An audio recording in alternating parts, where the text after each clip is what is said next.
bentuknya saja, kita lupa atas kedalaman isi di dalam satu aspek kebudayaan. Maka kita perlu melihat perspektif warisan budaya khususnya tradisi lisan secara lebih meluas pada koridor makna nilainya. Dari luasan inilah Bapak Ibu Saudara-saudari sekalian, hulu hilir yang ada di dalamnya tentu hilir dari sebuah kebudayaan itu adanya aspek kesejahteraan dan keselarasan lingkungan. Maka pada pagi hari ini saya akan mencoba melihat dari tematik itu. Lanjut. Nah, oleh karena itu Bapak Ibu Saudara-saudari sekalian, kita ketika memandang tradisi lisan dalam perspektif yang lebih luas, tidak lagi mendudukkan tradisi lisan ini sebagai objek, tapi justru menjadi satu daya hidup, menjadi satu subjek yang menghidupi. Nah, oleh karena itu, keberadaan tradisi lisan mengalir dalam semua hal tatanan kehidupan kita, dalam seni kehidupan manusia. Oleh karena itu, tradisi lisan menjadi warisan budaya yang membumi dan aktif dalam semua sektor kehidupan. Oleh karena itu, Bapak Ibu Saudara-saudari sekalian, tradisi lisan menjadi bagian penting dari waktu ke waktu yang terus menjadi jembatan penting dalam membentuk identitas dan karakter bangsa kita, generasi kita, melalui koridor makna nilai yang ada di dalamnya. Nyun sewu Bapak Ibu Saudara-saudari sekalian, saya di Solo sering dengar sabdo pandito ratutan kenowo lawali. Apakah saya harus memegang prinsip kata-katanya hanya rajanya? Ternyata tidak, karena raja adalah mewakili dari keberadaan kehidupan masyarakat yang dipimpinnya. Oleh karena itu, ajaran-ajaran mendalam seperti itulah yang tentu melalui tradisi lisan lebih mudah untuk tersampaikan. Maka tradisi lisan menjadi bagian penting bagaimana menjembatani sesuatu yang rumit menjadi sesuatu yang sangat sederhana dipahami oleh masyarakat secara lebih luas. Lanjut. Nah, di situ Bapak Ibu Saudara-saudari sekalian, lanjut. Ketika kita melihat perspektif tradisi lisan yang demikian cair dalam setiap kebudayaan yang kita miliki inilah, tentu tradisi lisan memiliki warna yang sangat-sangat beragam. Lanjut, next.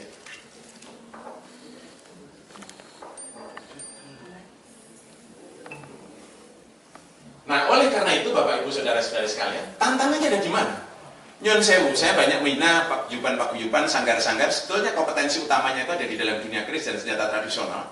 Tapi itu tidak pernah lepas dari tradisi lisan. Saya mendapatkan pengetahuan itu pun karena tradisi lisan. Nah, oleh karena itu sanggar-sanggar yang saya bina itu akan berkaitan dengan ini. Tetapi hal yang paling mendasar Bapak Ibu Saudara-saudari sekalian adalah rasa memiliki. Itu seringkali hilang. Jangankan kita akan bicara pada satu ruang yang sangat jauh, rasa memiliki saja itu seringkali hilang. Maka menjadi PR penting buat kita adalah bagaimana kesadaran memiliki. Karena dengan memiliki itu pasti akan merawat. Memahami memiliki berarti dia ada pemahaman soal potensi. Nah, sayangnya ini seringkali terputus Bapak Ibu Saudara-saudari sekalian.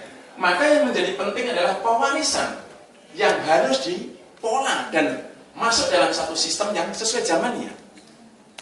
Ketika saya pernah mengalami diajarkan satu mantra oleh kakek saya di dalam ruangan, saya harus di luar ruangan, harus ada lapisan yang berupa bedek. Disitulah aliran nafas dari kakek saya mentransfer ilmu, dan ketika saya menerima aliran nafas dari kakek saya, menghantarkan telinga saya untuk mendapatkan pengetahuan secara lisan dari kakek saya. Apa yang dikatakan hanya diulang sekali, kalau kita lupa nunggu lagi 45 hari. Secara psikologi, itulah membangun satu dimensi bagaimana satu sistem pola pewarisan pada masanya. Ketika ini saya lakukan kepada anak saya, ya mungkin 10 tahun tidak akan bisa. Apakah kemudian bisa direkam? Maka kita akan bicara pada persoalan yang disebut koridor makna nilai. Apabila zaman itu memberikan daya lentur atas keberadaan teknologi menjadi bagian dari pola pewarisan, bagaimana ranah etik dan nilai itu bisa tersampaikan? Maka jangan kemudian kita buru-buru, wah ini kehilangan sakralnya. Yang hilang sakralnya atau makna nilainya?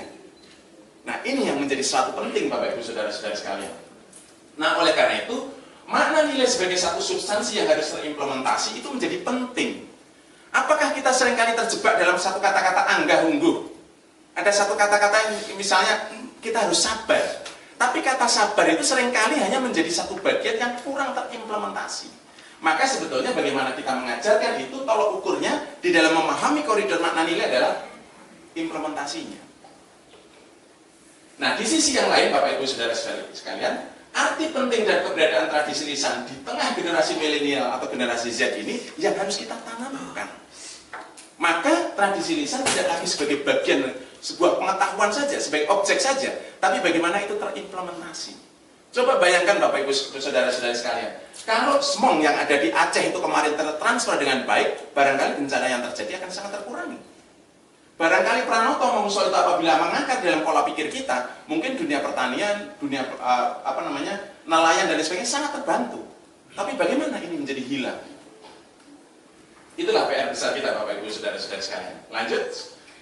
Nah, oleh karena itu, memahami tantangan ini Bapak Ibu Saudara-saudara sekalian, kita perlu mendudukkan di dalam konteks pemajuan tradisi lisan itu. Lanjut. Nah, oleh karena itu dalam memahami pemajuan tradisi lisan ini, dalam perspektif Undang-Undang Pemajuan Kebudayaan memang ada 4 pilar utama.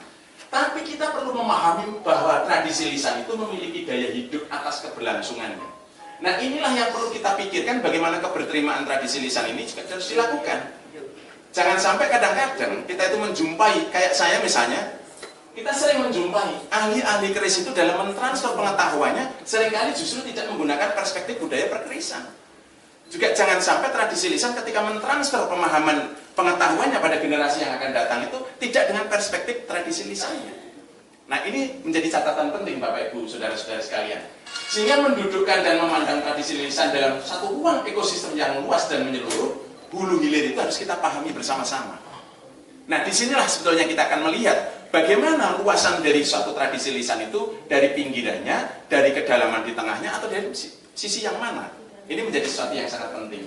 Maka makna nilai didudukkan sebagai jiwa tradisi lisan, sehingga perlu dipahami relevansinya serta implementasi dalam kehidupan kita sehari-hari. Nyon sewu, Bu Budin itu kemanapun juga, itu pantunnya ngalir terus Bu Budin. Lah saya belajar di iso-iso, karena ahli saya adalah nempa.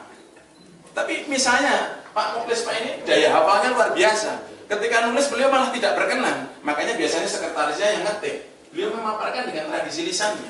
Ini adalah satu kekuatan yang harus kita miliki. Maka jiwa tradisi lisan harus tertransfer dalam satu konteks kejiwaannya juga. Maka daya hidup kita akan muncul. Maka pewarisan dalam semua ruang ekosistem itu, sehingga semua ruang ekosistem menjadi sasaran edukasi yang perlu digarap. Ini jadi persoalan Bapak Ibu Saudara-saudara sekalian. Di rumah saya itu saya ajarkan yang namanya kekidungan. Ketika tiap hari belajar kidung saja, itu ternyata nggak bisa-bisa. Tapi ketika kidungan itu diiringi gender, itu menjadi hidup.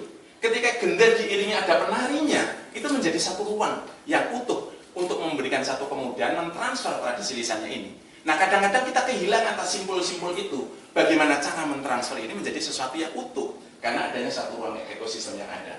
Maka tradisi lisan sebagai warisan budaya Indonesia dan dunia, sekarang karena sudah ditetapkan dan diakui oleh dunia, sehingga daya hidup dan keberlangsungannya telah meluas, serta perlu didudukkan secara proporsional. Nah, seringkali kita terkotak-kotak.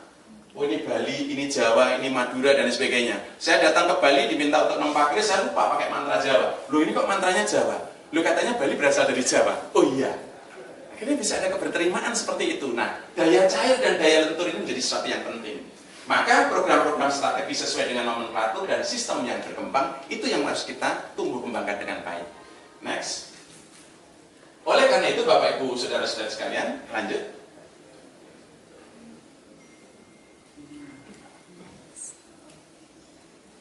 Pemanfaatan tradisi lisan.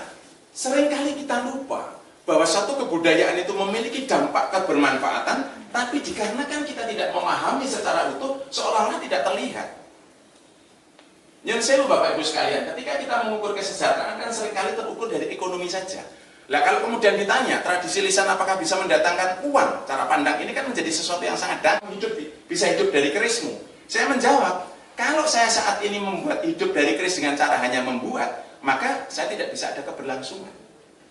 Maka sebetulnya kalau kita memahami dari sendi-sendi kebudayaan ini dalam satu konteks yang luas, maka tradisi lisan itu mengakar di semuanya.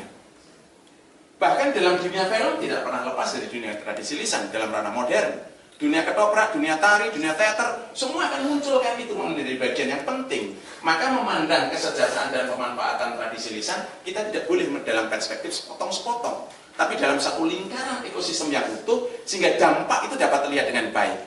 Maka Bapak Ibu Saudara-saudari sekalian, ketika saya ngobrol dengan para pesinden, saya tanya, Bu, Ibu ini hidup dari satu ilmu tradisi lisan atau yang lain? Jawabnya tidak, saya hidup dari dunia karawitan. Padahal yang ditengahkan adalah tembangnya, karena tidak memahami saja. Ini satu contoh Bapak Ibu sekalian, dan yang lain sebagainya. Kemudian tradisi lisan menumbuhkan satu manfaat luas untuk kesejahteraan hidup. Ini yang menjadi penting Bapak Ibu sekalian. Maka ketika Pranoto Mongso itu dipelajari, dilisankan dalam satu konteks pengetahuan, kemudian diimplementasikan dalam pertanian, hasil pertanian tidak terlihat tradisi lisannya. Tetapi ketika menjadi satu produk, tradisi lisan lekat ada di dalamnya. Nah, oleh karena itu Bapak Ibu Saudara-saudari sekalian, ekosistem di dalam satu tradisi lisan juga menumbuhkan satu ruang kompetensi dan profesi yang terus hidup. Ada profesi tadi Wirosworo, Wirosworowati dan sebagainya, ini adalah menjadi satu bagian dari profesi. Kemudian dalam konteks pemanfaatan tradisi lisan perlu adanya daya lentur sebagai media ekspresi, mendudukkan tradisi lisan mampu memberikan satu ruang sinergitas dengan produk budaya lainnya sehingga menumbuhkan dampak ekonomi dan kesejahteraan yang meluas. Lanjut, ini bagian dari penutup Bapak Ibu sekalian. Yang saya next. Lanjut saja, ini kaitannya dengan bagaimana tradisi lisan dalam satu konteks ruang lingkungan memiliki dampak yang sangat luas ya. Baik, bagaimana kita memahami hidup yang selaras di dalam satu lingkungan kita dan lain sebagainya. Lanjut saja, silakan. Nah, di sini Bapak Ibu Saudara-saudari sekalian, apa yang perlu kita maknai mengenai tradisi lisan adalah bagaimana tradisi lisan itu sangat makna nilai dan memiliki arti penting bagi bangsa Indonesia itu, sehingga dalam satu konteks perjalanan yang sudah teruji dalam sejarah yang panjang harus terimplementasi dalam satu ruang transfer pengetahuan dari generasi ke generasi tanpa kehilangan makna nilainya dan jangan sampai terjebak pada aspek bentuknya saja. Jadi kalau kami menggarap BPTB itu Bu dan selalu mengingatkan bentuk, isi, fungsi ya Bu ya. Nah, ini adalah sesuatu yang sangat mengalir di dalam satu tradisi lisan. Tradisi lisan memiliki nilai strategis untuk diplomasi internasional karena juga tumbuh dan berkembang di beberapa negara tetangga. Ini menjadi satu penting atas daya luas jangkauan tradisi lisan yang ada. Dibutuhkan program strategis dan sinergitas semua pihak agar pemajuan tradisi lisan terus tumbuh dan berkembang, dan tentunya adalah pemanfaatan tradisi lisan sebagai pilar kesejahteraan hidup. Tradisi lisan sebagai penyelaras lingkungan jelas kita pahami semuanya Bapak Ibu Saudara-saudara sekalian. Maka kata kunci yang perlu saya sampaikan adalah bagaimana kita menguak apa yang menjadi kekayaan dalam konteks tradisi lisan ini, karena aktivitas sudah terus digulirkan, terus dilakukan, tapi bagaimana implementasinya itu memiliki tolok ukur dampak luas yang kita rasakan semuanya. Sekian, terima kasih. Nur. Terima kasih. Kita berikan dulu kepada Pak Tuki.